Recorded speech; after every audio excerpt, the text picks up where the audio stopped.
है, आनंद सिंधु है, दया सिंधु है, कृपा सिंधु है, ज्ञान सिंधु है।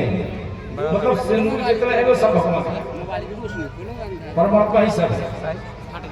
भगवान जो हमें देते हैं, हम भगवान को जो देते हैं, भगवान अपने पास रखते नहीं ना। उनके पास कौन धर्मशाला है, कोल्ड स्टोर नहीं है उनके लिए, वो हमें तुरंत वापस करते हैं। जैसे आप यहाँ बैठ कर याद करो, या और दा, यहाँ बैठ के याद करो तो वो याद उन तक जाएगी, और जब लौट के आएगी तो दया बन के आएगी। लौट के वापस आएगी ना याद, तो दया बन के आएगी। इसलिए तो कहते हैं पूज्यपाद बिंदु जी ने एक पद लिखा है, तो भजन श्याम सुंदर करते रहोगे तो संसार सागर से तरते रहोगे। भजन श्याम सुंदर करते रहोगे तो संसार सागर से तरते रहोगे। भजन श्याम सुंदर।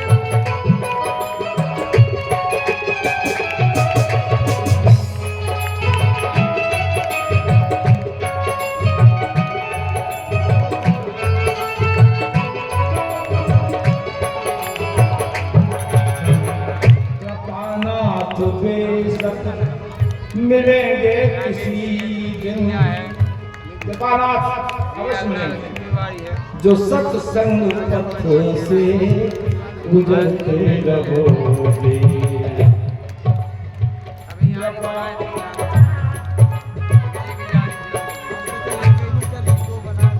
कृपानाथ मिलेंगे किसी दिन, जो सत्संग पथ से उतरते रहोगे। भजन श्याम सुंदर का करते रहोगे तो संसार पागल में करते रहोगे। भजन श्याम सुंदर करते रहोगे तो संसार पागल से करते रहोगे। भजन श्याम सुंदर।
न होगा कभी क्लेश मन में तुम्हारे, न होगा कभी क्लेश मन में तुम्हारे। जो अपनी बड़ाई से डरते रहोगे, जो अपनी बड़ाई से डरते रहोगे। दूसरी बात, सड़क ही पड़ेगा दया सिंधु का दिल, सड़क ही पड़ेगा दया सिंधु का दिल। जो द्रग बिंदु से रोज भरते रहोगे, जो द्रग बिंदु से रोज भरते रहोगे। भजन श्याम सुंदर करते रहोगे, तो संसार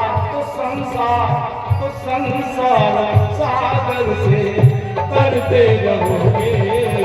भजन श्याम करते रहोगे, तो संसार सागर से करते रहोगे। भजन श्याम करते रहोगे, तो संसार सागर से करते रहोगे। भजन श्याम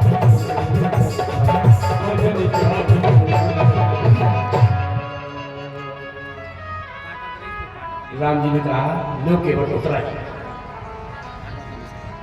तो केवट चरण गए अकुदाई।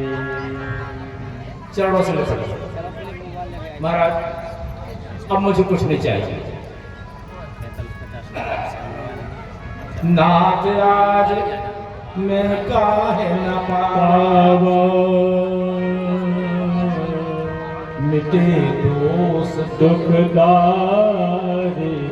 दावा। आज तो भगवान हमारे सारे दोष समाप्त हो गए, दरिद्रता भी मिट गई।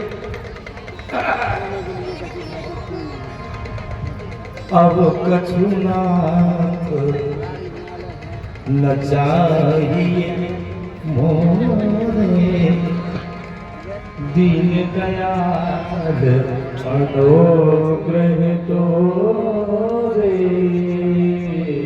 महाराज कुछ भी नहीं चाहिए, केवल एक निवेदन करना चाहता हूँ कि अभी आप जा रहे हैं, लेकिन जब भी लौट कर आओ तो इसी घाट से आना, किसी को लेना चाहिए। जब वो वापस आएगा तो इन्हें अपना भूलना खाना सी नहीं कछु केवट ले, कीन करुणायतन भगति की पहले पर।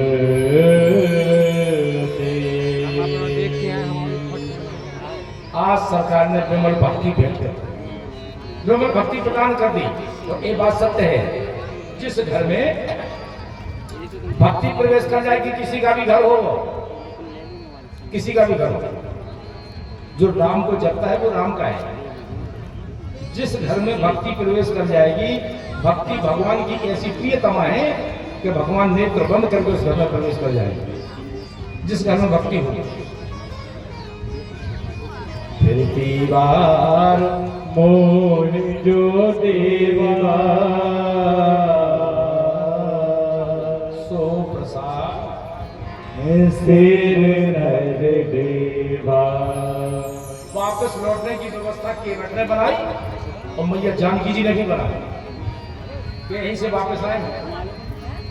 गंगा जी से हाथ जोड़ के कहती है सीता, एक मैया दूसरी मैया से कहती है क्या, पति देवर संग कुशल होई, तो आई करो जय पूजा तोरी।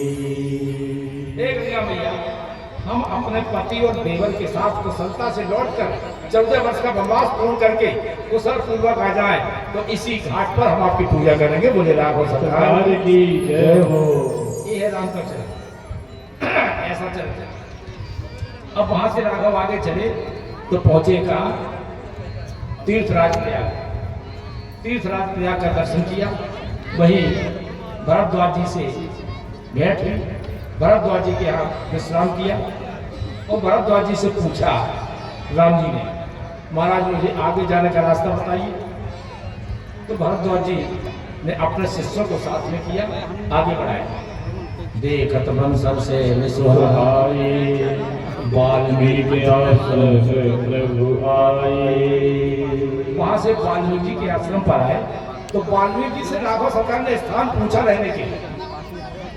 वाल्मीकि बोले राम पहले तो हमें यह बताओ, तो हमसे स्थान पूछ रहे तो मैं कहाँ रहूं, लेकिन हमें यह बताओ कि ऐसा कौन सा स्थान है जहां तुम नहीं रहते।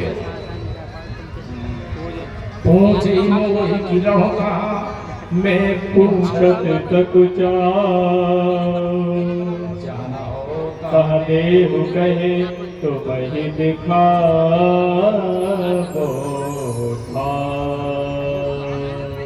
आप कहाँ नहीं रहते हैं, आप कहाँ नहीं रहते, ऐसा कोई स्थान है तो महाराज अगर आप लौकिक जीवन में आए और लौकिक सुख की कामना करते हैं तो बड़ा सुंदर स्थान हम बताते हैं, वहां जाकर आप निवास करिए। क्या बता दिया वाल्मीकि जी? चित्रकूट गिरि करहु निवास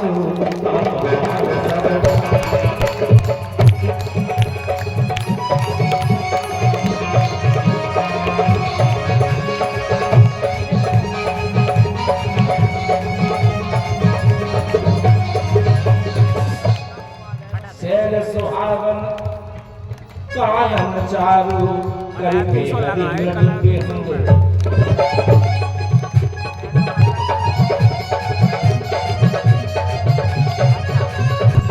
जैसे इस प्रसंग को आपने चित्रकूट महिमा के द्वारा आपने सुना भी है, आप तक पहुंचाई भी गई है और इसी के प्रयास करना। शैल सुहावन कानन चारु, शैल सुहावन कानन चारु करके हरिहरन।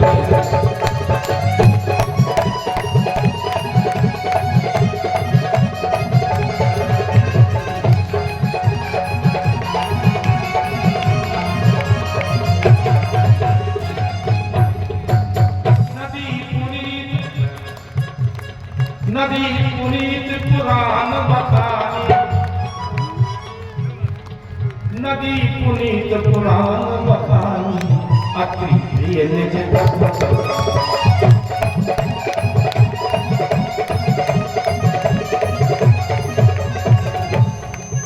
इसने कह दिया हे सरकार अत्रि प्रिय निज तपबल सरस्वती नाम नंदा।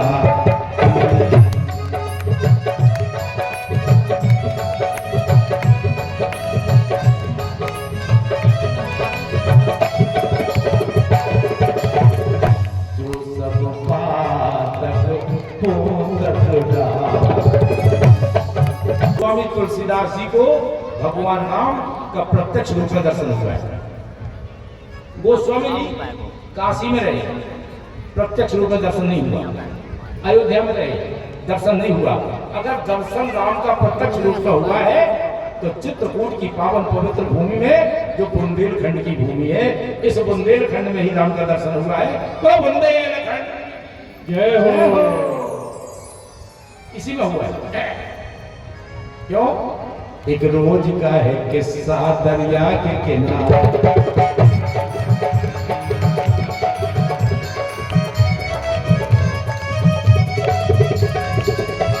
एक रोज का है किस्सा दरिया के किनारे, संतों का जहां जमघट वहां तुलसी।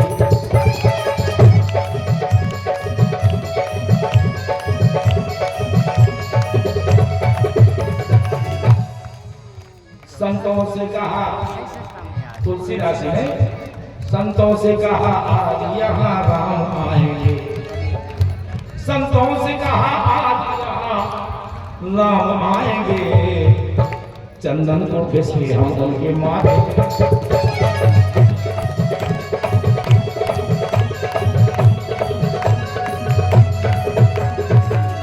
आज गोस्वामी जी राम की प्रतीक्षा में चंदन घिस रहे हैं। चंदन को घिसते घिसते उन्हें नींद आ गई और नींद के ही साथ में बेहोशी।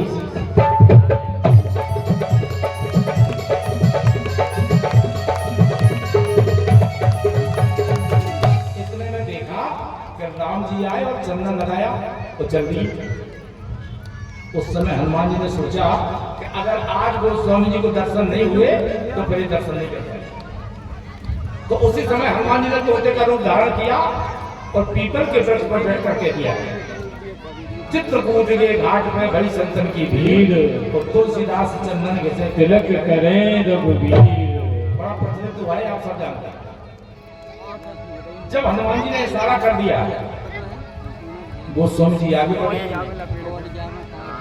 गोस्वामी जी ने पूछा, संतों से पूछा अभी यहाँ आया था कौन? संतों से पूछा अभी यहाँ आया था कौन? संतों ने कहा तुलसी तुम्हें हो गया है क्या? संतों ने कहा तुलसी तुम्हें हो गया है क्या? एक नौजवान आया चंदन लगा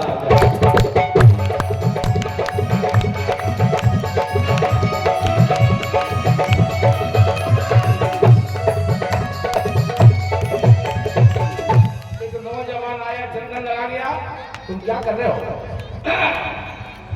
हनुमान जी ने तो सारा सही कर दिया। अब तुलसीदास जी दौड़ पड़े और देखा तो सामने चंदन लगाए खड़े, क्योंकि हाल का चंदन होता है गीला, वो सूख जाने को हो जाता है सफेद। हाल का गीला होता है, गीला चंदन लगाए हुए त्रिपुंड धारण किए हुए सामने खड़े हैं। वो स्वामी जी ने समझा यही है, तुरंत जाके चरणों में लिपट गए।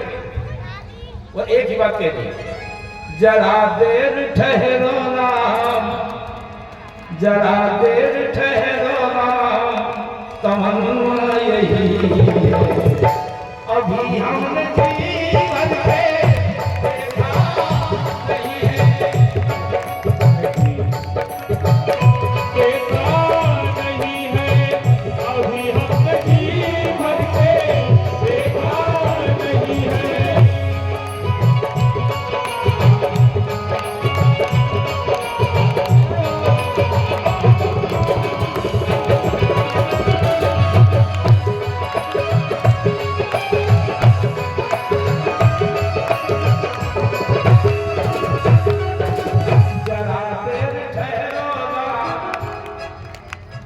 जरा देर ठहरो राम हो, जरा देर ठहरो राम, तमन्ना यही है अभी हमने